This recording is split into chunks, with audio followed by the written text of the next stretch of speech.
기도했습니다. 아멘. 우리 옆사람들과 한 해 동안 수고하셨습니다. 인사합니다.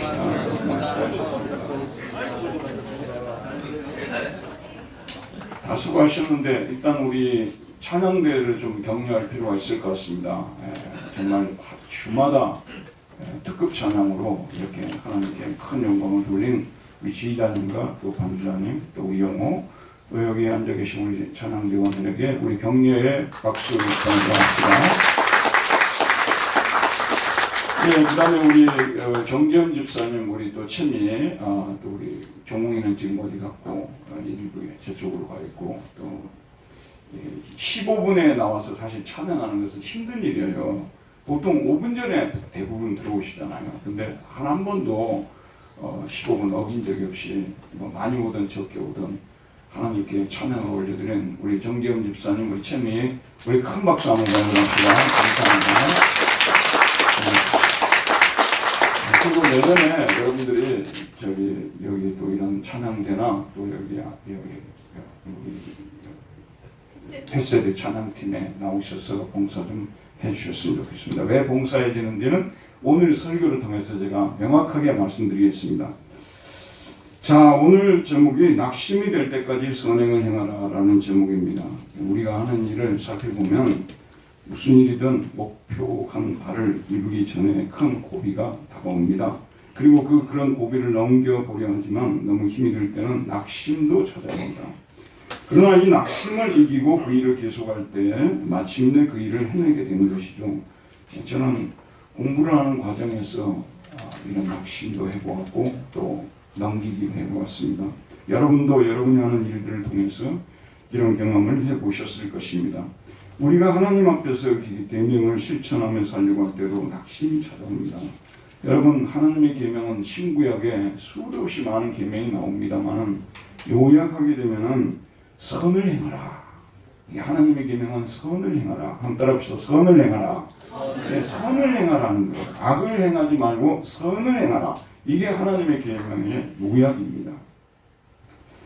그런데 일반적으로 선을 행하라 하게 되면요, 이웃과의 관계에서 주로 많이 생각을 하는데, 물론 이웃과의 관계가 들어있습니다만은 우리 기독교적인 선행은 1계명부터 4계명도 들어있습니다. 하나님과 관계된 부분도 있는 것이죠. 예, 제가 전에도 말씀드렸습니다만은, 자, 여러분 잘 들어보세요. 하나님께서는 우리 보고 10계명을 행하라고 하는 거예요. 이게 10계명을 행하면서 선행을 행한다고 하는 거예요. 10계명보다 더 이상할 필요도 없어요. 중세기에는요, 10계명 그까지 수도원에 들어와가지고 동굴에다가 그냥 동굴 속에 들어가 고행을 하든지 그냥 땅을 파가지고 자기를 묻어놓고 고행을 하든지 나무에 그냥 매달려가지고 고행을 하든지 또 성지순례를 갔다 오든지 이런 걸 해야 그게 선행이라고 말할 수 있지, 명함을 내밀 수 있지. 10계명 그까지 그렇게 가르쳤어요. 그건 완전히 비성경적이고 그렇게 할 필요가 없습니다. 성경에서는 10계명을 행하는 것을 선행을 행하는 것이라고 말하고 있습니다. 그럼 왜 우리가 선행을 행하면서 살아야 할까요? 하나님께서 우리를 창조하실 때 왜 우리를 지으셨냐고 하면요, 선행을 행하도록 하기 위함이라는 것입니다. 그게 하나님 우리를 지으신 목적입니다. 바울이 에베소 교인들에게 왜 하나님께서 우리를 지으셨는지에 대해서 다음같이 말합니다. 우리는 그가 만드신 바라. 에베소 2장 10절. 그리스도 예수 안에서 선한 일을 위하여 지으심을 받은 자니 엘고이스 아가소이스. 영어는 굿워크스입니다. 선한 일들, 착한 일들을 위하여 착한 일을 하도록 우리를 지으셨다는 거예요. 지으신 목적이 뭐라고요? 선한 일을 하도록. 지으신 목적이 그래요, 여러분. 이 일은 하나님이 전에 예비하사 우리로 그 가운데서 행하게 하려 하심이라. 갑자기 이렇게 하나님이 갑자기 어느 시점에 이런 게 아니라 세상이 만들기 전에, 우리를 창조하기 전에 이미 하나님께서 인간을 지을 때 얘들을 선을 행하도록 내가 지어야 되겠구나, 그런 생각을 가지고 지으신 것이에요. 자, 하나님께서 우리를 선한 일을 위하여 창조하셨다는 것이 아는 것이 중요합니다. 그래서 아담과 하와가 10계명을 지키면서 선한 일을 행하면서 살아야 됐다는 것이죠. 그런데 아담과 하와가 여러분 잘 아는 대로 악한 자를 가까이 하게 되었어요. 악한 자와 대화를 나누게 되었습니다. 그래서 결국 타락한 거예요. 여러분 정신 차리고 저를 보세요. 악한 자와 일단은 교류를 하기 시작하잖아요. 그러면 타락하게 되어 있어요. 그러니까 악한 자와 악한 사람들과 교류를 안 해야 되는 거예요. 이번에도 참 아까운 영화배우가 참 안타깝게 세상을 떠났지 않습니까? 저도 참 좋아하는 배우였는데 여러 가지로 참 이렇게 아쉬움이 남는 대목이, 그런 좋은 배우가 그런 데를 뭐하러 갔냐 그 말이에요. 이게요. 그러니 했니 안 했니 자꾸 이걸 가지고 하다 보니까 과잉 수사가 나오게 되고 결국은 이런 어려운 문제가 터지게 된 거 아니에요. 여러분도요, 세상을 살아가다가 한두 번 딱 내보고 이 사람은 선한 사람이구나, 이 사람은 악한 사람이구나 해서 악한 사람하고는 교제를 안 해도 아담과 하와가 왜 타락했어요? 마귀가 악한 존재거든요. 그런데 자꾸 가까이 했던 거예요. 근데 결국은 꼬입에 넘어가지고 타락하게 된 거 아니겠습니까? 여러분, 선하신 하나님, 선하신 예수님, 선한 영이신 성령님의 뜻을 따라 순종하면서 살아가면 타락하지 않습니다. 선하신 삼위 하나님을 떠나고 마귀와 악한 자들을 따라다니면 결국은 타락하게 됩니다. 그래서 인간이 마귀의 유혹에 빠져서 타락했다고 성경이 말하고 있어요. 여러분도 왜 타락하는 줄 아세요? 결국 마귀 유혹에 빠져서 타락하는 거예요. 자, 그래서 마귀 유혹에 빠져서 우리가 타락하게 된단 말이에요. 그럼 그 다음에 삶이 어떻게 되냐 그런 말씀이에요. 이 세상 문학가들이라든지 또는 철학가, 사상가들은 아무 일 없다고 얘기를 하겠죠. 근데 성경의 진단은 달라요. 결국 마귀 유혹에 넘어가지고 타락하면 우리 인간의 상태가 어떻게 되냐 그러면요, 에베소 2장 1절에서 3절에 나오고 있습니다. 그는 허물과 죄로 죽었던 너희를 살리셨도다. 그때 너희는 그 가운데서 행하여 이 세상 풍조를 따르고 공중의 권세 잠재를 따랐으니 마귀를 쫓아가는 거예요. 곧 지금 불순종의 아들들 가운데서 역사하는 영이라. 불순종하는 거예요. 여기서 불순종은요, 부모에게 불순종한다는 뜻이 아니에요. 하나님께 불순종한다 그런 말씀입니다. 자네는 우리도 다 그 가운데서 우리 육체의 욕심을 따라 지내며 육체와 마음에 원하는 것을 하여 다른 이들과 같이 본질상 진노의 자녀였더니. 우리가 거듭났다는 것을 어떻게 합니까?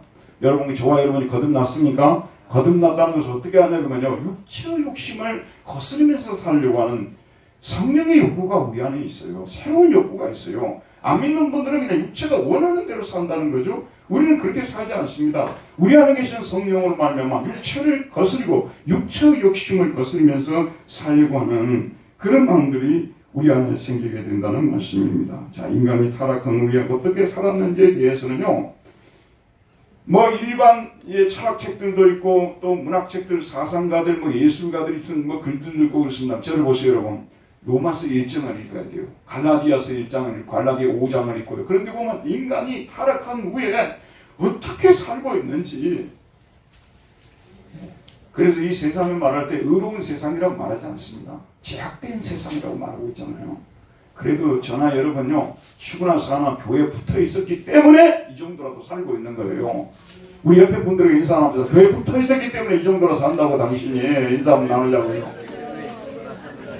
세상으로 나가보세요, 여러분. 세상으로 나가보시라니까요. 그들이 하는 대화라든지 그들이 노는 내용이라든지, 특별히 돈이 많은 경우에요. 돈이 많으면 지옥 갈 확률이 훨씬 높아져요. 돈이 없는 사람들 정말 하나님께 감사하시기를 바랍니다. 돈이 많으면은요, 이 겨울에 어디 가서 요트를 탈까, 어디 가서 뭘 할까, 헛짓거리, 우리 시골에서 헛짓거리라고 많이 했어요. 헛짓거리 하는데 시간과 돈을 너무 많이 쓰는 거예요. 돈이 없으니까, 솔직히 우리 교인들도 돈이 좀 있기는 있지만 그렇게 많은 돈이 있는 분들은 우리 교인들은 없어요.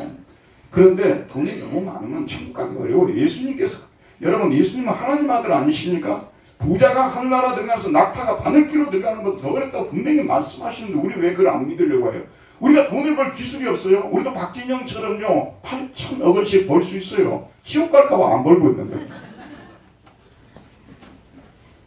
실제 이 말이 맞습니다. 돈이 너무 많으면 사실 천국 가기 어려워요. 교회 관심도 없고요. 교회 다녀도 그냥 합방으로 다니는 거지 제대로 다니는 게 아니에요. 인간이 어떻게 살고 있는지 타락한 후에 로마서 1장에 잘 나와 있습니다. 여러분, 하나님은 우리를 지으신 목적이 뭐라서요? 선행을 행하도록. 우리를 그런 구속해 주신 목적이 뭡니까? 우리를 불쌍히 여기셨어요. 여러분, 부모가 되어 보십시오. 부모가 되어 보면요, 항상 기도할 때 착하고 제할 똑바로 가는 애들은요, 기도에 잘 포함이 안 돼요. 근데 가정에서도 보면 정말 올바로 살지 못하고 있고 지 앞길도 챙기지 못하고 막 이렇게 힘들게 살아가는 아이들 있잖아요. 매번 기도의 제목이 되지 않습니까? 그래서 하나님이 불쌍히 여겼다는 말이 그 말이에요. 우리가 똑바로 살고 선하게 살아서 불쌍히 여길 필요도 없어요. 잘 살고 있는데 뭘 불쌍해요? 그렇죠, 여러분? 우리가 형편없이 사니까 너무 불쌍한 거예요. 왜냐하면 하나님 형상으로 창조가 되었는데 만물의 영장으로 창조하셨는데 인간이 형편없는 수준에 살고 있거든요. 그러니까 불쌍한 거예요. 그래서 하나님이 얘들을 구원해 줘야 되겠다 해서 예수님 보내신 거 아니겠어요? 같은 에베소 2장 1절에서 3절까지 말씀드렸고 이제 4절부터 전에는 우리도 그 가운데서 우리 육체의 욕심을 따라 지내며 육체와 마음이 원하는 것을 하여 다른 이들과 같이 본질상 진노의 자녀였더니 긍휼이 풍성하신 하나님이 우리를 사랑하신 그 큰 사랑을 인하여 허물로 죽은 우리를 그리스도와 함께 살리셨고 너희가 은혜로 구원을 받은 것이라 또 함께 일으키시다 그리스도 예수 안에서 함께 하늘에 앉히시니 이는 그리스도 예수 안에서 우리에게 자비하심으로써 그 은혜의 지극히 풍성함을 오는 여러 세대에 나타내려 하심이라. 너희는 그 은혜에 의하여 믿음으로 말미암아 구원을 받았으니 이것은 너희에게서 난 것이 아니오 하나님의 선물이라 행위에서 난 것이 아니니 누구든지 자랑하지 못하게 합니다. 구원의 원인, 하나님이 왜 우리를 구원해 주셨는가? 그 구원의 원인이 하나님의 사랑과 긍휼이라고 말합니다. 구원의 근거가 뭐냐? 예수 그리스도의 십자가라고 말하고 있습니다. 구원의 수단이 뭐냐? 이 복음을 믿는 우리 믿음, 이 구원의 수단. 자, 구원의 원인이 하나님의 사랑과 긍휼입니다. 구원의 근거는 뭐라고요? 예수 그리스도의 십자가입니다. 구원의 수단은 뭡니까? 우리의 믿음입니다. 그러면 구원의 목적이 뭘까요? 왜 하나님께서 우리를 구원해 주셨을까요? 자, 에베소 2장 10절 갈라디아서를 바로 넘기면 에베소가 나옵니다. 네, 갈라디아서 바로 넘기면 에베소서가 나오죠. 2장 10절 우리 큰 소리로 다시 한번 읽어보도록 하겠습니다. 2장 10절입니다. 시작. 우리는 그가 만드신 바라 그리스도 예수 안에서 선한 일을 위하여 지으심을 받은 자니 이 일은 하나님이 정해주기 위해서 우리로 그 가운데서 행하게 하십니다. 왜 하나님이 우리를 지으셨습니까? 왜 우리를 구원해 주셨습니까? 우리가 뭘 하도록 하기 위해서요? 선한 일을 행하도록 하기 위해서라고 말하고 있습니다. 바울은 디도서에서도 이 사실을 말해주고 있는데요. 잘 들어보세요. 제가 읽겠습니다. 디도서 2장 14절에요. 그가 우리를 대신하여 자신을 주심은 모든 불법에서 우리를 속량하시고 우리를 깨끗하게 하사 선한 일을 열심히 하는 자기 백성이 되게 하려 하십니다. 무슨 일을요? 선한 일을 열심히 하는 이만희 같은 인간은 악한 일을 열심히 하는 악한 일도 그냥 적당히 하지 열심히 하잖아요. 이분들은 선한 일을 열심히 하는 그런 백성이 되도록 하기 위해서 우리를 구속하셨다는 것입니다. 자, 여러분 여기서 열심히 하다는 이 단어가요 히라브로 첼로텐이라고 나오고 있어요. 첼로텐. 여러분 이 첼로텐이라는 말은 여기서 나온 단어가 뭐냐면 그 유명한 첼로 열심당, 열심당이라고 하죠. 여러분 당시 유대인은 로마의 속국이었죠. 그렇기 때문에 이 로마로부터 우리 이스라엘을 독립시켜야 된다는 그 독립운동을 열심히 했던 사람들을 열심당이라고 합니다. 열심당. 이 열심당은 이 단어를 바로 셀롯이라고 하는데 셀롯당이라고 하는데 여기 셀로텐이라는 단어를 쓰고 있어요. 무슨 얘기냐면요. 우리는 선한 일을 열심히 하는 당이 되어야 된다고 말이에요. 선한 일을 열심히 하는 당이 되어야 된다고 말입니다. 선한 일을 적당히 하는 사람들이 되지 말고 선한 일을 열심히 하는 사람들이 되도록 하나님이 우리를 구원해 주셨다는 말씀입니다. 자, 그러면 여기서 이제 제가 여러분의 말씀드리고 싶은 것이 앞에서 잠깐 언급했습니다만은 도대체 선행이라는 것이 무엇이냐? 선행이 뭡니까, 여러분? 일반인들은 선행하면 어떻게 생각하냐면요. 어려운 이웃과의 이웃과 관계를 시키고 그 다음에 이웃에게 이렇게 착한 일을 하고 또 어려울 때 도와주고 또 구제하고 이런 것들을 선행이라고 생각합니다. 틀리는 않죠. 그러나 성경은 선행을 아까도 말씀드렸습니다만 십계명과 관계시키고 있어요. 성경에서는 하나님께서 명하신 십계명을 따라 행하는 사람을 선을 행하는 사람이라고 말하고 있습니다. 우리 모두가 다 알다시피 십계명은 처음 4계명을 하나님과 관계시키고 나머지 6계명은 이웃과 관계시키고 있죠.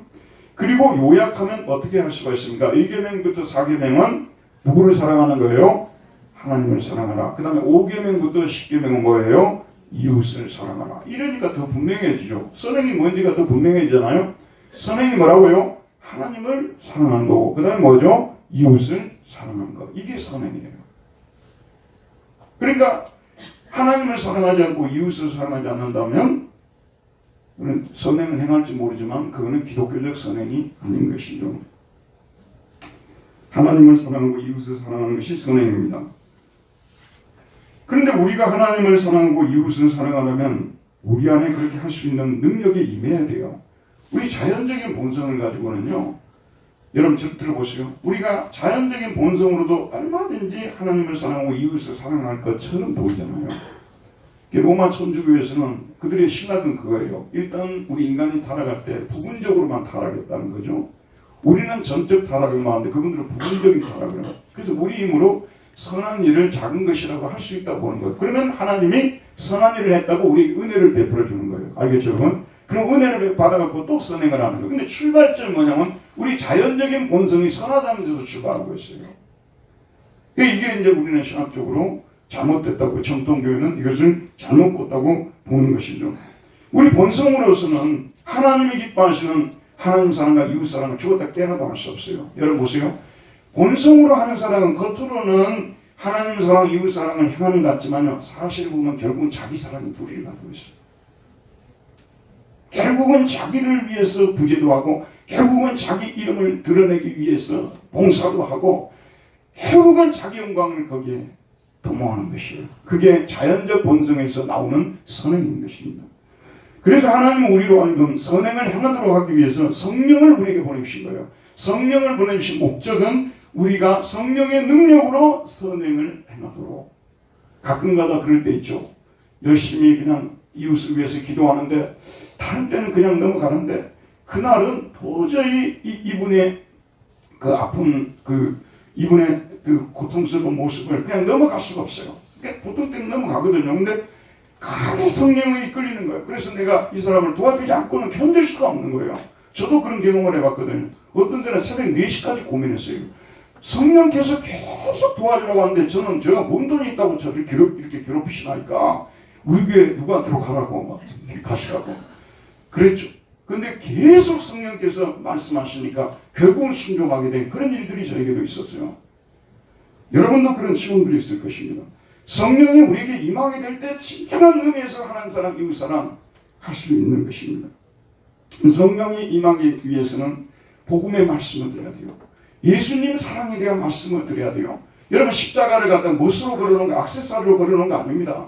십자가에는 하나님의 사랑이 나타났어요. 예수님의 희생이 여기에 나타났어요. 그래서 우리가 십자가를 묵상하는 가운데서 네가 어떻게 너를 사랑하는 너밖에 모르고 살아가느냐. 너도 지금부터라도 좀 이웃을 위해서 살아봐라. 예수님이 그렇게 살지 않았느냐. 성령께서 감화감동시키는 것이죠. 그래서 복음의 말씀을 듣는 중에 우리가 점점 선한 마음이 생기게 되고 선한 마음이 생기면서 선한 일을 사모하는 사람들이 되어지는 것입니다.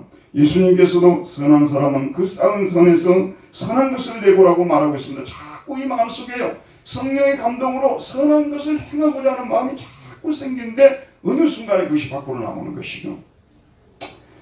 우리가 선행을 행하기 전에 선행이 뭔지를 분명히 알아야 됩니다. 여러분, 무엇이 선행입니까? 복음을 믿는 것이, 예수 그리스도를 믿는 것이 선행입니다. 복음을 전하는 일이 선한 일입니다. 십계명을 행하며 사는 일이 선한 일입니다. 단지 이웃에게 선한 행위를 하는 정도만이 아니라 하나님을 믿고 그를 몸과 마음을 다하여 사랑하는 것, 이걸 선행이에요. 종교학자 마틴 루터도 하나님을 믿는 것이 모든 선행 중에 첫 번째 선행이고 모든 선행의 기초라고 말했습니다. 로마 가톨릭에서 선행을 엄청 강조를 했거든요. 그 사람들은 선행을 해야 구원을 받는다는 구원의 조건으로 내걸었던 거예요. 선행을 구원의 조건으로 내걸으면 예수님이 결국은 뭐냐면 별로 의미 없는 분이 되어버리는 거예요. 그래서 이 종교개혁자들은 예수 그리스도를 믿는 것이 그분의 십자가의 선행 공적이야말로 우리가 구원을 얻을 수 있는 유일한 근거라고 말했던 것입니다. 우리는 먼저 예수를 믿고 의롭다고 인정을 받고 난 후에 그 은혜에 보답하고 감사하기 위해서 자발적인 마음으로 누가 강요해서가 아니라 자원해서 하는 선행이 되어야 된다고 말하고 있는 거죠. 이게 성경이 말하는 선행입니다. 그런데 여러분 들어보세요. 이 선행에 대한 이 말씀이 신구약 66권 중에서요, 소위 말해서 목회서신이라는데 이게 참 집중되어 있어요. 여기에 집중적으로 여기에서 나오고 있습니다. 선을 역사하는 사람이 되라, 선한 양심을 가지라, 선한 싸움을 싸우라, 선한 행위라라. 집중적으로 나오고 있어요. 조금 있으면 봄이 될 거 아니에요? 한 두세 달에 있으면 봄이 되겠죠? 그러면 쑥을 캐러 갑니다. 쑥 캐러 다녀보셨어요? 쑥을 캐러 가면요, 이 쑥도 다 있는데 몰려 있어요. 거기에 앉아가지고 쑥을 캐면 여기도 있고 저기도 있고, 진달래도 그렇대요. 진달래도요, 가끔 이렇게 여기저기 흩어져 있습니다만 다 피어있는 곳에 피어 있습니다. 이 성경에 보면 선행에 대해서는요, 디모데전서, 디모데후서, 디도서, 바울이 목회자들에게 보내는 편지에서 집중적으로 나오고 있는데, 교회 안에 쓰는 얘기로 교회 안에 선하지 못한 사람들이 너무 많이 좋아했다는 거예요. 악한 양심을 가지고 있는 분들도 있고요, 악한 일을 도모하는 자들까지도 교회 안에 있고요. 이것이 초대교회의 모습이에요. 그래서 정말 하나님이 왜 우리를 지으셨겠느냐, 왜 예수님 보내셨겠느냐 하면서 선행에 대한 말씀이 집중적으로 나오는 것입니다. 첫 번째, 한 6가지가 나오는데, 너희들이 가르칠 때 가르침을 받는 자들에게 선한 일을 힘쓰도록 가르치라, 이렇게 명령하고 있습니다. 이 말이 밉보도다 원하건대 너는 이 여러 것에 대하여 굳세게 말하라. 이는 하나님을 믿는 자들로 하여금 조심하여 선한 일을 힘쓰게 하려 하십니다. 이것은 아름다우며 사람들에게 유익하니라. 선한 일을 힘쓰게 하라고 가르치라고 하는 거예요. 이것이 아름답다고 말하고 또 사람들에게 유익하다고 말하고 있어요. 저는 이런 의미에서요, 여러분들에게 진짜 선한 일을 행하라고 가르치고 싶어요. 왜냐하면 이 선한 일을 행하는 것이 아름답습니다. 그리고 유익합니다. 그 다음에 디모데전서 1장 5절에 보면 이 교훈의 목적은 청결한 마음과 선한 양심과 거짓이 없는 믿음에서 나오는 사람이거든. 이 교훈의 목적은 청결한 마음과 선한 양심. 강단에서 말씀을 전하는 분들이요, 선한 양심이 아니라 악한 양심을 가지고 전하는 사람들도 있어요. 어느 날 잠이 오지 않아서 이렇게 동영상을 보는데 신천지 교주 이만희가 하는 설교가 나오는 거예요. 그런데 여러분 혹시 저 말이 안 믿어지시면 진짜 한번 찾아서 보세요. 저는 그 모습을 보면서 진짜 마귀가 막 방방 뛰는 것 같았어요. 그리고 그 교인들한테요, 얼마나 무섭고 얼마나 막 두렵게 이야기를 하는지, 와, 지옥에서 진짜 마귀가 와서 하는 얘기 같아요. 그럼 여러분 그 생각이죠. 그런데 왜 교인들이 다닐까? 이미 사탄에게 잡혀버렸기 때문에 다니는 거예요. 이미 잡혀버렸어요. 빠져나오지 못해요. 그리고 거기서 나오면 죽는 줄 알아요. 이분들은요, 진짜 죽는 줄 안다니까, 망하는 줄 안다니까요. 이 악한 양심을 가지고 가르치는 이런 사람들이 그 당시도 있으니까 너는 절대 그러지 말고 선한 양심을 가지고 가르치라고 말했습니다. 그 다음에 성경을 우리에게 주신 목적에 대해서 말하고 있는데요, 디모데후서 3장 17절, 왜 하나님이 우리에게 성경을 주셨는가? 이는 하나님의 사람으로 온전하게 하며 모든 선한 일을 행할 능력을 갖추도록 하기 위함이다. 왜 성경을 디모데에게 주고 디도 너에게 주었는지 아느냐? 너희들이 지금 전하고 있는 주의 백성들이 온전한 사람들이 되고, 그리고 그들이 모든 선한 일을 행할 능력을 갖추도록 하기 위함이라고 말해주고 있습니다. 여러분 성경을 많이 읽으면요, 선한 사람이 돼요. 그리고 선한 일을 항상 행할 준비가 있는 사람들이 되어지게 되는 것입니다. 그 다음에 세 번째, 우리가 선한 싸움을 싸워야 한다고 말하고 있어요. 디모데전서 6장 12절 보면 믿음의 선한 싸움을 싸우라, 영생을 취하라. 이를 위하여 네가 부르심을 받았고 많은 증인 앞에서 선한 증언을 하였도다. 너는 선한 싸움을 싸우고 나의 달려갈 길을 마치고 믿음을 지켰으니 아들 디모데야, 내가 내게 이 교훈으로서 명하노니 전에 너를 지도한 예언을 따라 그것으로 선한 싸움을 싸우며 믿음과 착한 양심을 가지라. 어떤 일은 양심을 버렸고 이 믿음에 관해 파선하느니라. 선한 싸움을 싸우고 하는데요, 이게 뭐냐면 선행을 하기 위한 싸움을 선한 싸움이라. 근데 여러분 들어보세요. 선한 삶을 살아보려고 하잖아요. 선한 행위를 하려고 하잖아요. 그러면은 우리 안에 있는 본성이 첫째 막습니다. 다 퍼주고, 우리 시골에는 그래요. 다 퍼주고 뭐 가지고 살려고 오냐고. 사실 별로 퍼주지 않는데 그냥 이거 좀 이렇게 갖다가 퍼주는데 다 퍼주고 너는 어떻게 살래? 본성이 그렇게 이야기하는 거예요. 그리고 마귀가 우리가 선한 일을 행하는 것을 하지 못하도록 막는 거예요. 그래서 저도 그런 체험했을 것이고 여러분도 그런 체험했을 거예요. 우리 교우들 중에서 누가 지금 큰 어려움을 겪고 있는데 저녁에 잠이 안 올 때 생각하는 거예요. 내가 그 교우를 좀 도와야 되겠다 하고 내 통장에 있는 돈을 좀 빼서 도와야 되겠다 했잖아요. 그런데 새벽에 일어나서 갑자기 생각을 해보니까 쓸 일이 너무 많아. 우리 아들 유학도 보내야 되겠고 장가도 보내고 시집도 보내야 되겠고 쓸 일이 너무 갑자기 많이 생기라는 거예요. 그걸 누가 떠오르게 하냐면 마귀가 신속하게 떠오르게 하는 거예요. 그래서 저녁에는 자기 전에는 분명히 선행을 행하려고 하는데 아침에 보니까 안 되죠. 세상이 또 우리로 하여금 선행을 행하도록 막는 거예요. 그러니까 선행을 행하기 위해서는 육신과 마귀와 그다음 뭐죠? 세상과 싸움을 벌여야 된다니까요. 그래서 이걸 무슨 싸움이라고 하는 겁니까? 선한 싸움. 이 선한 싸움을 우리는 매일매일 벌여야 됩니다. 선행이 거저됩니까? 가만히 있으면 됩니까? 절대 가만히 있으면 안 됩니다. 이게 단추만 누르면 움직이는 엘리베이터처럼 되는 겁니까? 정말 다른 거는 몰라도요. 선행은 참 이게 어려운 결단을 해야 됩니다. 자기 안에 있는 본성과 치열하게 싸우고요.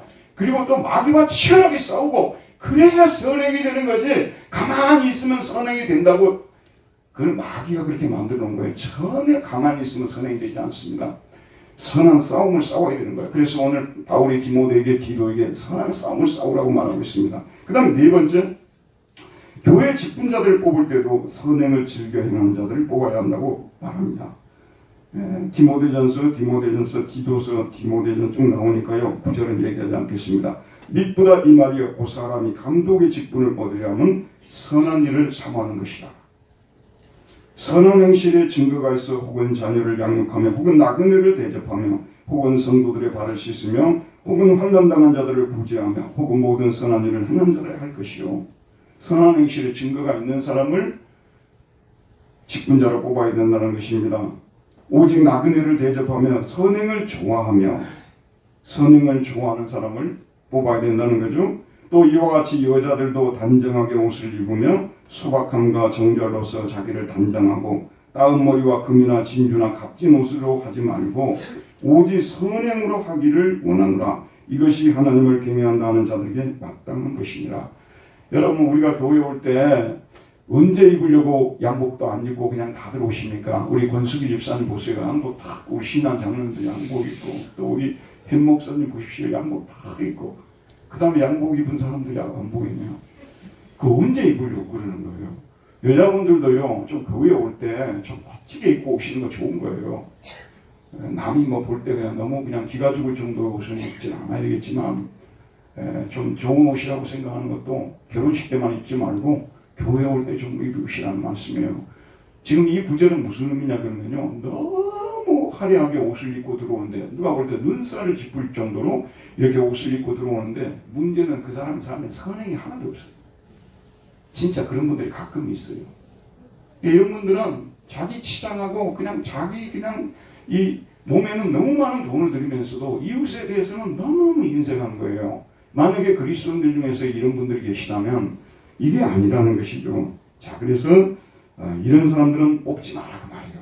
이런 선행을 행하는 사람들을 뽑으라고 말하고 있습니다. 그 다음 다섯 번째, 가르치는 자들은 가르침을 받는 성도들에게 선한 일에 본을 보여준다고 말하고 있습니다. 범사에 대해 자신이 선한 일에 본을 보이며, 거짓 사도들은 어떤 사람들이냐, 모든 선한 일을 버린 사람들이라고 말하고 있습니다. 또 선한 일은 자발적으로 되어야 한다고 말하고 있어요. 다만 내 승낙이 없이는 내가 아무것도 하기를 원하지 아니하노니 이는 너의 선한 일이 억지같이 되지 않냐고 자으로 되게 하려 하시리라. 위에서 제가 말씀드렸던 대로 이 목회서신에 보세요 여러분, 선한 양심 또는 선한 일을 행하라 막 이런 구절이 집중적으로 나오고 있어요. 그 이유가 있어요. 왜 그런 줄 아십니까? 이미 초대교회 때, 심지어는 요한이 활동할 때부터, 사도 요한이 활동할 때부터 교회 안에 이상한 무리들이 들어왔어요. 이 이상한 집단은 뭐냐면 영지주의 집단들이라고 하는데, 이 영지주의자들은 뭐냐면요, 우리 인간이 구원받을 만한 지식이 분명히 있다는 거예요. 근데 그 지식을 뽑아내기 위해서 성경도 연구하고 일반 철학책도 연구하고 많은 책들을 연구했고 인간의 구원을 받을 수 있는 지식을 탐구하는 사람들이에요. 그리고 그 영지자들은 그 영적 지식을 구원을 받을 만한 지식을 이미 소유한 사람들이라고 이 사람들이 가르쳤다는 것입니다. 그래서 이분들의 특징은 뭐냐면요. 비밀 집회를 많이 가져요. 거기에 다 일부의 사람들만 모여가지고 거기서 집회를 비밀스럽게 갔는데 그래서 많은 책들을 읽는 거예요. 열심히 지식을 탐구하는 거예요. 우리 이제 디모데에게 그랬거든요. 이 성경에 이미 구원을 얻는 길이 다 나와 있는데 이 성경을 놔두고 왜 다른 것들을 탐구하냐 이렇게 말씀하고 있어요. 근데 이분들은 성경도 물론 봤지만 성경 외에 다른 많은 책들을 보면서 그 속에서 구원을 얻는 지식을 뽑아내겠다는 사람들이거든요. 자, 여러분 보세요. 더 위험한 게 뭐냐면 그것도 문제가 있지만 더 위험한 것이 뭐냐면 이런 실천이 하나도 없다는 거예요. 맨날 연구만 하고 맨날 책만 읽는 사람들이지 맨날 공부만 하는 사람들이지 맨날 입으로만 말하는 사람들이지 실제 선행을 행하는 모습이 너무 없는 거예요. 이분들은요. 자기들도 선한 양심도 없고 또 선한 행실도 따르지 않고 그런 상태에서 교인들을 어떻게 선한 사람들로 가르칠 수 있으며 선한 행위들을 가르칠 수 있겠냐는 말씀이에요. 그래서 바울이 디모데와 디도에게 이와 같이 영주주의의 영향을 받아가지고 교회 안에 들어가지고 저는 우리 교회가 하나님의 큰 은혜를 입었다고 생각합니다. 왜냐하면 우리 교회는 따로따로 모여가지고 막 비밀스럽게 책 읽고 뭐 자기들끼리만 모여서 교제하고 이런 분들이 제가 볼 때는 99% 1%도 없는 교회라고 저는 생각이 들거든요. 그리고 실제로 우리 교회에 그 정도 열심도 없는 교회예요. 그래서 그런지 어쨌든 어떤 때 좋아요. 너무 열심을 많이 내는 분들이 이단에 많이 빠지거든요. 근데 저희 교회는 따로따로 모여가지고 막 우리끼리 구원을 받고 우리끼리 막 교제하고 그런 분들이 진짜 제가 볼 때는 제가 혹시 모르겠습니다만 제가 볼 때는 단 한 명도 없는 것 같아요. 이게 우리 교회에게 주신 은혜 아니겠어요? 예, 저는 이런 게 은혜라고 생각합니다. 이게 너무 감사한 일이에요. 우리 교회는 성경대로 살지는 못하지만 성경대로 살아야 된다고 우리가 믿고 있잖아요. 그리고 성경 말씀에 우리가 구원받을 만한 진리가 분명히 나와 있다고 우리는 믿는 사람들이잖아요. 그죠 여러분? 선행도 해내야 된다고 우리는 믿고 있는데 원하는 만큼 우리가 살아내지 못하고 있다는 것이 아쉬운 점이죠. 그래서 우리가 더욱 열심을 내서 원하는 만큼 살아내면 된다는 말씀입니다. 선행은 가르쳐야 되고요. 또 선행에 열심을 내야 되는 것입니다. 한번 생각해 보세요. 교회 다니는 사람, 예수 안 믿는 사람들은 자기들의 기준이 있어요. 우리 믿는 사람들이 가진 기준이 있고 안 믿는 사람들의 기준이 있습니다만은 안 믿는 사람들은 우리 그리스도인이 만나면 이 사람은 선한 사람이어야 된다는 전제를 가지고 있는 거 아니에요? 여러분 안 믿는 사람이 우리 그리스도인들을 만날 때 악한 사람이 되어야 된다는 전제를 가지고 있는 사람이 있을까요? 우리하고 똑같아야 된다고 말하는 전제를 가진 사람이 있을까요? 우리보다 나아야 된다고 생각하고요. 이들은 선한 사람이라는 전제를 가지고 있어야 돼요. 그래서 우리가 좀 느리지만 하루아침에 이루어지는 일은 아니지만 계속해서 우리가 정진해서 믿지 않는 사람들로부터도 선한 사람이라는 인정을 받을 수 있어야 돼요. 얼마 전에 제가 좀 자랑을 하니까 죄송합니다. 우리 동창들이 오랜만에 한 30명을 모여갖고 제가 선한 사람이란 말을 해줬어요. 얼마나 기뻤는지 몰라요. 다른 얘기는 하지 않고 저와 여러분도 여러 안 믿는 사람들하고 만나게 될 때 선한 사람이라는 그런 말은 들을 필요가 있어요. 내가 예수 믿고 부자 됐구나. 예수 믿고 부자 됐다는 말을 그분들은 더 싫어해요. 예수 믿고 우리 아들 그냥 뭐 최고의 학부 애들 같다 그러면 안 믿는 사람들 좋아할 것 같아요. 안 좋아해요. 예수 믿고 난 다 망했다. 내 모습이 이렇다. 나는 그래도 너를 인정해. 너는 다 망한 것처럼 보이지만 내가 볼 때 너는 이 세상 사람들이 가질 수 없는 선한 마음을 가지고 선하게 살아가지 않느냐. 이런 위로를 받을 수 있는 사람들이 되어야 된다. 이건 참 굉장히 중요한 문제입니다. 이 부분에 있어서는 우리는 많이 기도를 해야 되고요. 우리가 좀 뒤떨어졌다면 그렇게 되기 위해서 목표를 정하고 나아가야 된다는 그런 말씀입니다. 그렇게 이제 우리가 선행하고 나가면 반드시 어떤 때가 오냐면 낙심의 때가 오게 됩니다. 자, 우리 갈라디아서 6장 9절 10절을 한 번만 더 읽읍시다. 6절에서 9절입니다. 갈라디아서 6장 9절에서 10절입니다. 6장 9절에서 10절 읽읍시다. 시작. 우리가 선을 행하되 낙심하지 말지니 포기하지 아니하면 때가 이를 거두리라. 그러므로 우리는 기에 있는 대로 모든 이에게 착한 일을 하되 더욱 믿음의 가정들에게 할지니라. 저는 우리가 선을 한번 행해보자는 거예요. 근데 선을 행하는 것은 예수 믿는 것도 선이고, 교회 와서 예배드리는 것도 선이고, 교회 봉사하는 것도 선이고, 또 우리가 이 하나님 앞에 헌금을 드리는 것도 선이고. 근데 우리가 이런 일 할 때 그래도 하나님이 좀 알아줬으면 하는 생각이 다 있어요. 우리가 뭐 이런 하나님께 뭘 드리고 막 이렇게 할 때만 어마어마한 것들을 하나님이 달라는 건 아니잖아요. 그러나 나의 작은 봉사와 나의 작은 선행에 대해서 하나님께서 인정해 주셨다는 사인을 주실 때요, 굉장히 기쁘거든요. 그렇죠, 여러분? 그래서 우리가 이런 사인을 어느 때는 좀 가질 필요가 있어요. 그래야 우리가 더 분발해가지고 선을 행할 수 있거든요. 내가 하나님 앞에서 정말 주의 선한 일을 하겠다고 열심히 기도를 해왔어요. 1년 동안 간절히 하나님께 기도를 했어요. 그랬는데 연말이 가기 전에 하나님께서 작은 사인이라도 줬을 때 우리는 힘을 더 내지 않겠어요? 그럼 우리가 더 분발하지 않겠습니까? 여러분, 우리가 선을 행하도요, 진짜 내가 하나님 안에서 선을 행한다면 낙심도 떠나오게 돼 있어요. 낙심을 해본 적이 없으신 분들은요, 사실 하나님 안에서 선을 끝까지 한번 행해봤다고 한 적도 없기 때문에 그런 거예요. 공부 잘하는 애들 중에서 낙심이 생기지 공부 못하는 애들 중에서 낙심이 안 생겨요. 성적을 그래도 그 평균 5점이라도 올려보겠다고 축사 살다 밤을 새면서 1년 동안 죽으라고 공부를 하는 애들이요, 시험을 중간고사고 기말고사고 하나도 오르지 않고 그 상태에 몸을 쓸 때 낙심이 되겠죠. 낙심은요, 뭔가 하려는 사람에게 오는 거예요. 여러분, 제가 여러분에 드리고 싶은 말씀, 좀 낙심이 될 때까지 선을 행해보자 그 말이에요. 낙심이 될 때까지 하나님이 내가 이렇게 선을 행했는데도 불구하고 이렇게 교회를 섬기고 이렇게 봉사하고 이렇게 예배드리고 이렇게 이웃에게 선을 행했는데 하나님 어찌하여 단 한마디도 말씀이 없으십니까? 기뻐하신다는 사인도 없으십니까? 할 정도로, 때로는 서운한 마음이 들 정도로까지 한번 선을 행해보자는 그런 말씀이에요. 그리고 또 한 가지, 선을 행하는데 우리가 또 아주 간과할 수 있는 것이 뭐냐면요, 선을 행한다고 하면 항상 우리는 교회 밖의 사람들만 생각하는 거예요. 교회 밖에 지금 이 추위에 떨고 있는 사람들, 또 어려운 형편에 처해 있는 그런 소외된 사람들, 그런 사람들에게 베푸는 것만 선이라고 생각하는 경향이 있어요. 당연히 우리가 그런 사람들에게 선을 베풀어야 되겠지만 오늘 성경에서는 뭐라고 말하고 있습니까?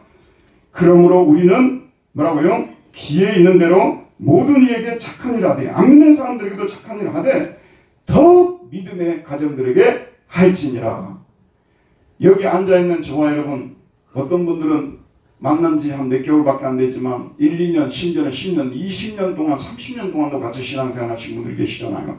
그런데 우리 형제 자매가 어려움을 겪고 있는데 우리가 모른 체하고 나는 이웃에게 선을 행한다고 바깥에는 뭐 여러 가지 뭐 이런 선행을 행하는 그런 모습들이 있는데 교회에 있는 성도들은 전혀 돌아보지 않는다면 이걸 하나님 기뻐하지 않겠죠. 교회 눈에 보이는 우리 형제자매들에게도 선을 행하는 것을 항상 힘쓰라고 말하고 있어요. 저와 여러분도요, 신앙생활을 혼자 할 수 없습니다. 서로가 서로의 손을 잡아줘야 되고, 서로 일으켜줘야 되고, 서로 또 격려해주고 위로해줘야 된다는 거예요. 그렇죠, 여러분? 그래서 우리 서로에게 선을 행하는 거예요. 이제 제가 또 여기 성경에는 나와 있지 않지만 약간 제가 좀 이렇게 묵상해서 여러분에게 드리고 싶은 말씀은 또 한 가지가 있어요. 선을 행하되 자기 가족에게도 선을 행하라고 말이에요. 이 부분은요, 상당히 우리가 오해하고 있는 부분입니다. 자기 가족에게는 이만큼의 붕어빵 하나도 안 사다 주면서 밖에 나가서는 매번 선행을 한다고 막 이웃에게는 선을 행해야 된다고 하면서 자기 아내에게는 혹독하고 자기 남편에게는 혹독하고, 여러분, 이것은 하나님 기뻐하지 않습니다. 사실 남편과 아내 사이에서도요, 서로가 서로의 위로를 받아야 돼요. 주고받는 기쁨이 있어야 돼요. 왜 남편만 계속 줘야 됩니까? 왜 남편만 계속 줘야 됩니까? 왜 아내만 계속 줘야 됩니까? 왜 아내만 계속 줘야 되죠? 아니죠. 주고받는 기쁨이 있어야 되는 거예요, 이제요. 자기 가정에 이게 생각해 보세요. 우리 교회 어느 집사님, 어느 장로님은 다 좋은데 자기 와이프에 대해서는 왜 저렇게 차갑게 돼야지? 자기 남편에 대해서는 왜 저렇게 착하게 돼야지? 저는 성경대로 살고 있지 않는 삶이라고 생각합니다. 그러니까 자기 가족에게도 선을 베풀고 우리 눈에 보이는 교회 성도들에게도 선을 베풀고 그리고 밖에 또 나그네라든지 안 믿는 사람들에게도 선을 베풀어서 선행이 그냥 생활화되어야 되는 거예요. 선행이 생활화되어야 된다니까요. 저는 여러분들에게 부탁을 드리고 싶은 것이요. 안 믿는 사람들하고 뭐 큰 식사 대접이 너무 큰 대접일 경우는 그렇게 할 수 없겠지만 좀 된장국이라든지 좀 싼 것들 있잖아요. 그럴 때는 항상 우리 그리스도인들이 돈을 내면 좋겠어요. 목사님이 돈 내주시겠습니까? 하면 제가 내줄 수 없습니다. 그런데 좀 예수 믿는 사람들이 저쪽에서 산다 하더라도 먼저 이렇게 돈을 좀 내는 모습. 예수 믿는 사람이요. 가는 곳곳마다 빠져나가는 거예요. 여기 가서도 돈을 안 내고 저기 가서도 돈을 안 내고 집에서도 돈을 안 내고 밖에서도 내지 않고 여러분 그렇게 살아간다고 생각해 보세요. 얼마나 초라하고 비참한 인생인지. 우리 예수 믿는 사람들은 하나님이 채워주실 것을 믿고 하나님이 채워주실 것을 믿고 성령께서 우리에게 말씀하실 때 기쁨으로 선을 행하는 사람들이 되어야 돼요, 여러분. 그리고 제가 지금까지 경험해 본데 하나님께서 우리가 기쁨으로 선을 행할 때요 기뻐하신다는 사인을 적어도 제게는 항상 주셨어요. 나는 우리 교인들을 생각하면 안타까울 때가 있어요. 교회다가 헌금하는 거 어떤 때 참 아깝다는 생각이 들죠. 근데 저는 뭐냐면요. 성경이 그렇게 가르치고 있기 때문에 우리가 하는 것이고요. 결국은 이것이 영혼을 구원하는 데 사용되고 선교를 하는 데 사용이 되고 교회 유지를 위해서 사용되는 거 아니겠어요? 나는 이런 하나님 앞에 믿음으로 하는 이 헌금에 대해서 하나님께서 기뻐하시고 또 채워주신다는 그런 생각을 가지고 있어요. 여러분도 꼭 그런 생각을 가지시기를 바랍니다. 제가 지금까지 살아오면서요. 이제 제가 목사가 되고 사실 뭐 제가 귀국을 해가지고 강사 막 한다고 한 4년 동안 강사하고 다닐 때는 누가 나한테 밥 한 그릇 사주는 사람도 없었어요. 다 뭐 제가 누군지도 모르고 아는 사람도 없고 근데 이제 자꾸 나이도 들어가고 활동도 좀 하다 보니까 저한테 밥 사주는 사람도 좀 늘어나고요. 그리고 또 저한테 선행을 베푸는 분들도 늘어나요. 저는 그때 어떻게 생각한 줄 아세요? 여러분 저는요. 그때 지난 날을 돌이켜봐요. 제가 대학교 다닐 때 결혼해가지고요. 진짜 아르바이트만 해가지고 4년 동안을 지냈거든요. 우리 어머니가 돈을 하나도 저한테 준 적이 없어요. 제가 오히려 어머니에게 돈을 드린 적은 있어도요. 그런데 제가 중고등부 부장을 맡아가지고요. 그때 읽은 말씀이 이 소자에게 물 한 것이라도 주면 하나님이 채워주신다는 그 말씀을 받은 것이에요. 그래서 제가 중고등부 아이들한테 많은 건 주지 못하도 라면이라도 끓여줘야 되겠다. 그런 생각을 가지고 자주 불러다가 라면 끓여줬습니다. 그리고 제가 베를린에서 목회할 때요. 거기는 특수 목회이기 때문에 정말 공항에서 픽업해가지고 갈 때까지 다 챙겨줘야 되는 비자 받으러 갈 때 다 가줘야 되고요. 그건 우리 아들들이 주로 담당했어요. 우리 아들들이 특별히 우리 둘째가 그 일을 너무 잘 담당해가지고요. 세인트라는 그 별명을 얻었어요. 하도 잘 도와주니까 성이라는 말이 붙었어요.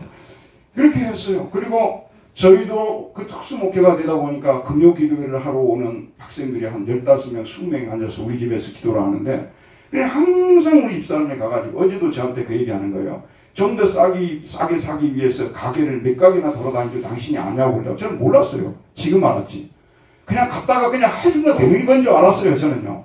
그랬는데 보니까 좀 싸게 사가지고 아이들한테 그 학생들한테 밥을 해주려고 그랬더니 근데 하나님이 그것이 돈이 얼마나 되겠어요, 여러분? 그 수고가 얼마나 컸겠어요. 근데 하나님이 그걸 알아주시더라고요. 그리고 하나님께서 거기에 대해서 많은 분들로부터 제가 대접을 받도록까지 이렇게 하나님이 만들어주시더라고요. 얼마나 큰 은혜지. 여러분, 이런 것들을 그냥 세게 들으셔야지 대충 들으시면 안 돼요. 여러분, 예수를 믿는데 하나님이 나와 함께 한다는 사인도 없는데 무슨 재미로 예수를 믿냐고 말해요. 저는 그게 항상 생각할 때마다 신기해요. 어떻게 하나님이 나와 함께 하는 사인도 보여주지 않는데 어떻게 하나님을 그렇게 잘 믿을 수 있는지. 저희 교회가 여러분이 아시다시피 갑자기 이제 선교사님들한테 헌금을 2배로 올리고 그리고 선교사님들도 늘리다 보니까 저희가 한 거의 2, 3천이 지금 이제 올해 우리 교회가 3억 3천 정도 그 예산을 쓰고잖아요. 그럼 한 10분의 1 정도가 선교연금으로 나갔더라고요. 결산해 보니까 우리 임 장로님 말씀하시더라고요. 예, 코로나 이전에 비해서 한 10분의 2 정도가 지금 20% 정도가 예산이 지금 이 헌금들이 줄었다고. 헌금이 줄었다고 얘기를 하시더라고요. 그래서 올해는 빚도 못 갚았어요. 그러니까 조금 이제 하나님께 우리가 기쁘시게 하기 위해서 이렇게 선교사님들을 돕고 우리 교인들은 또 선교헌금을 2번이나 참여하고 열심히 이렇게 선교헌금을 들고 교회를 위해서 최선을 다하는데 사실 우리 교인들은요 이 부분에서 더 이상 말씀을 드릴 수 없을 정도로 다 잘하고 계십니다. 하나님이 다 하시고 계시죠. 할 수 있는 선에서는 최선을 다해서 헌금들 하고 계시니까요. 그래도 10분의 지금 20%가 줄었다는 거죠. 그래 이제 연말이 되니까 좀 그런 약간의 좀 이렇게 서운한 마음이 좀 들려고 하시더라고요. 근데 10월 30일 날 이렇게 지금 오늘이 31일이죠. 이제 이틀 전이죠. 29일 날. 어떤 안 믿는 분한테 저한테 전화가 온 거예요. 전화가 와가지고 그 교회에다가 내가 헌금을 좀 드리고 싶다는 거예요. 그래서 드리라고 했죠. 그래서 이제 우리 재정부장님한테 받아가지고 계좌번호를 드렸더니 이분이 헌금을 2천만 원 해주셨어요. 우리 교회가 딱 빚 갚을 돈을 매번 2천만 원씩 갚는데 못 갚았잖아요. 하나님이 이렇게 정확하게, 아니 근데 좀 더 주시지 왜 2천만 원. 근데 2천만 원 정확하게 주셔가지고 우리가 이런 일을 하는 것을 기뻐하신다는 것을 하나님께서 우리에게 힘을 내도록 한 거예요. 그 2천이 들어와서 우리가 쓰는 얘기는 뭔 유익을 얻습니까 우리가요? 그리고 2천이 없다고 우리 교회가 못 삽니까? 충분히 살 수 있어요. 그럼에도 불구하고 하나님이 이런 작은 사인을 주는 것이 우리에게 선을 행하면서 살아야 된다는, 여러분 선교사님들을 돕는 거 보통 선행이 아니에요. 여러 종류의 선행이 있습니다만은 선교사님들을 돕는다는 한 나라를, 만약에 언더우드 아펜저 이 사람들이 우리나라에 들어오지 않았으면 복음화가 되었겠습니까? 여러분 이 수많은 사람들이 구원을 받았겠습니까? 그래서 우리 선교사님들을 돕는 것은요 여러 우리가 하나님께 하는 선행 중에서도 아주 중요한 선행입니다. 그런데 하나님께서 이 선행하는 걸 기뻐하신다는 사인을 이렇게 보여주시면서 힘을 내게 하시니, 그런데 그 전화를 받고 우리 집사람하고 똑같이 같은 시간에 동시동작이라고 하잖아요. 하나님이 이런 식으로 우리를 위로해 주시네요. 똑같이 그렇게 나온 거예요. 하나님이 우리를 위로해 주시기 위해서 이렇게 행하시는 하나님, 여러분 그분이 우리에게 계속 돈을 보내도록 기도해 주시기 바랍니다. 이렇게 힘이 나는 거예요. 나는 여러분들이 헌금할 때요 속으로 뭐라고 생각해요? 하나님이 나중에 10배, 1000배, 100배 갚아줄 텐데 성도들이 알기는 알고 신앙 헌금을 드릴까 그렇게 생각했어요. 우리는 지금의 계산만 하고 있어요. 내가 얼마 드렸는데 하나님이 해준 것이 뭔가 또 기대도 안 하는 분들도 많고요. 그런데 여러분이 기대를 했건 안 했건 간에 하나님께서 여러분을 어떻게 인도하신지를 보시기 바랍니다. 예배를 드리고 교회 봉사하고요, 부엌 봉사를 하고 주일학교 봉사를 하고 차원대 봉사하고요.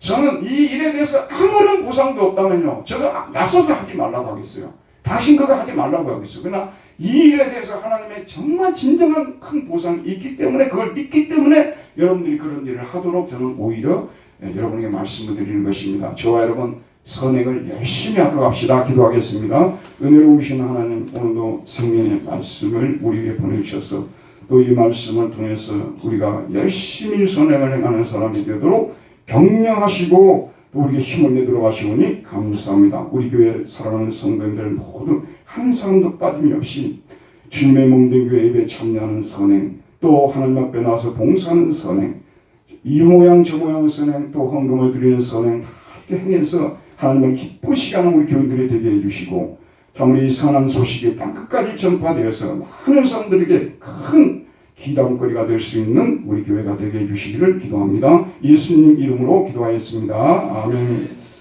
다 같이 찬송.